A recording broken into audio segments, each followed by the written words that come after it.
Sa isang kritikal na desisyon ay tinanggal ni Pangulong Ferdinand Marcos Jr.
After kasi balik rin ng National Police Commission ay nagmatigas pa itong si Torre at hindi niya direktang sinunod itong order ng NAPOLCOM. At ito na nga po ang nangyari pagdating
on record reasons bakit tinanggal si Torre. Pero alam nyo, isa rin sa mga underlying issue na dapat natin pag-usapan at i-highlight dito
po ang kanyang posisyon dahil kung mananatili pa rin sa posisyon itong si General Torre, kaya isa po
former PNP chief regarding the matter. Hinihintay din natin ang statement at clarification from the end of PNP Chief Nicolas Torre III. Pero kanina pa ulit na sinasabi ni Remulla that the presidential appointees like Torre ay nagsiserve sila doon sa confidence ng Pangulo.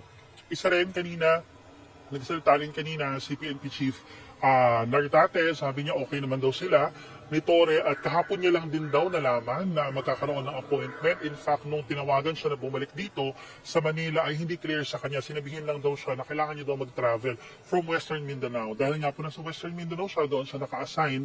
For the meantime ay bumalik lang dito siya kahapon at mga 3 p.m. siya nakatanggap ng tawag from DILG Secretary Secretary John Vic Remulla. Kanina, kinapanayam niya din yung at mga miyembro ng media, kinausap niya yung media, pag sabi niya, itutuloy niya daw yung 5-minute response na sinimula ni Torre at syempre daw yung mga usual na pagbabago within the Philippine National Police. Pero alam nyo, the question still remains, what would happen to Torre? Isa sa mga scenarios na nakikita natin kung sakali man na hindi niya tatanggapin ang kanyang posisyon ay ang mangyayari po ay magiging floating siya. Siya po ay malilipat sa pihaw doon sa holding accounting unit ng PNP. Doon po nilalagay yung mga floating members of the Philippine National Police.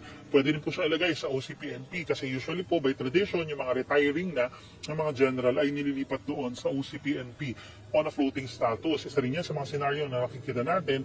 Pero kung hindi man siya magre-retire, ang senaryo din doon ay for the meantime, for the duration na mananatili itong si Torre sa PNP ay, kung hindi man mariresolve na NAPOLCOM ang problema, ay magsisilbi bilang PNP chief si Nartate, si Jose Melencio Nartate Sr. na may 3-star rank lang hanggat mag-resign o mag-retire sa service itong si Nicolas Torre III. Napaka-importante po na bantayan natin itong development sa ating National Police dahil isa po ito, miyembro ng ating security sector, interior po at internal security po ang pinapangalagaan ng ating police. Kaya mahalaga po na binabantayan natin yung kibot sa command, yung kibot po sa pagbabago sa serbisyo, yung pagbabago po sa leadership dahil nakaka-apekto po ito even on a personal level dahil yung security po, seguridad at yung kaayusan po, peace and order ang mandato ng PNP na lahat po tayo ay concerned bilang mga Pilipino. Maraming salamat po sa pagtutok sa Rappler Recap. Kung gusto niyo pong ipagpatuloy ang conversation about dito po sa pagtatanggal at pagpapalit kay PNP Chief Nicolas Torre III, pwede niyo pong i-download ang Rappler Communities app at sumali po kayo sa Justice and Crime Channel. Pwede niyo rin pong basahin ang mga Rappler articles at panoorin ang mga Rappler explainers para mas maintindihan pa ng malaliman ang mga issue na binanggit natin sa recap na ito. Maraming salamat po sa pagtutok. Ako po si Jairo Bulgedo, Rappler, Quezon City.